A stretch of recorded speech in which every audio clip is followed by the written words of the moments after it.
We started the show, didn't we? The race for the seat of Eden Monaro was yet again filled with drama today. The New South Wales Transport Minister Andrew Constance's shock announcement he was bowing out after just 24 hours in the race. Sky News political editor Andrew Clennell has been covering all the latest drama as it unfolded yet again today. He joins me now from Sydney. Well, I tell you what, I mean, it's been an extraordinary 48 hours.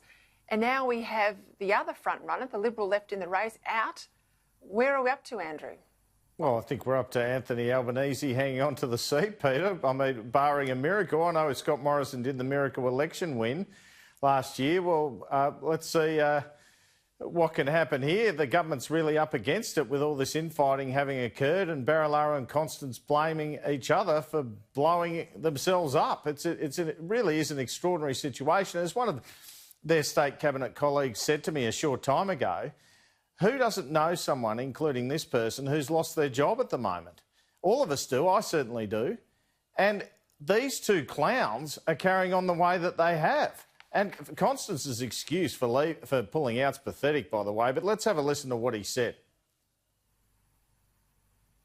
I'd say to anybody who thinks otherwise and any commentator who wants to speculate around this, very clearly, if you get called that on the front page of the paper heading into a neck-and-neck by-election, and that smears there, how can you bring about the unity and clarity to be able to deliver that? I mean, that type of white-handing doesn't just stop with that front page. It goes on and on.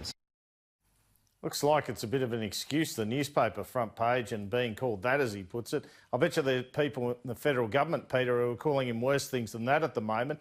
Anyway, as you alluded to earlier, David Littleproud did extend the olive branch to John Barilaro, who pulled out of the seat saying he wasn't being backed by Michael McCormack, and Andrew Constance had promised him he was going to pull out and then he was working behind the scenes. So he spoke to Kieran Gilbert this afternoon and Mr Littleproud seemed to indicate John Barilaro could still run. Have a listen. Yeah. John Barilaro is a talent. The reality is, but there's a lot of talented people that don't make it to federal politics. It's not necessarily always fair.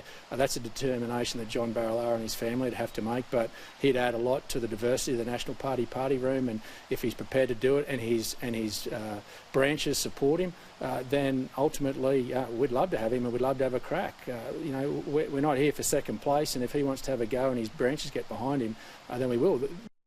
Well, first of all, I've never seen a politician bow out of a race they might win, particularly step up from state politics to federal politics just because of a nasty comment on the front page.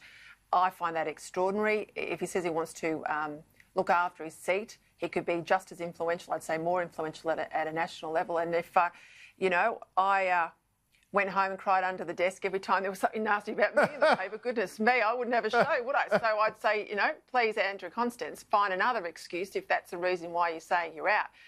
On the other side of it too, I thought David Littleproud, see, there's you would know this as well as I do, there's a lot of rumblings in the back room of the National Party at the moment that McCormack wanting to keep his job has potentially lost an opportunity for the National Party to increase their seats in Parliament and their influence, particularly around the ministry and cabinet table. So I think Littleproud understands where the membership is to say, well, hang on, we should really be having a crack at this. We shouldn't have lost our best candidate because Michael McCormack is worried about his tenure as leader.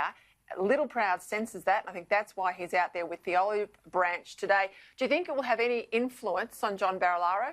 I don't believe John Barilaro will run, and I don't think anyone at the federal or state level or Barilaro or anyone close to him thinks he will run now.